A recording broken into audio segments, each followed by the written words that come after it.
Everybody wants to be happy. Every human being wants to be happy. The question is, where do you find happiness? So some people think that happiness is having more money, having more power, having more control over things. But we will discover that those things, far from contributing to your happiness, it might make you unhappy if you are over-obsessed with those things. Then you discover that happiness comes from other-centeredness, caring for others, doing things to help others.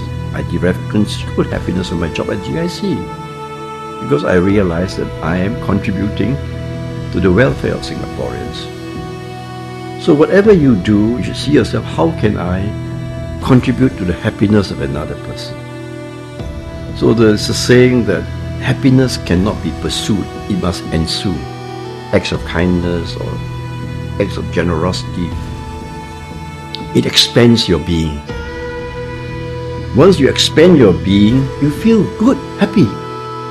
But when you are self-centered, you contract into yourself, your ego, self-centeredness. So I think gradually people have got to discover from their life experience, being kind to others, being concerned about the welfare of others, and it contributes to your happiness. That is something which people have got to go through life experience to understand.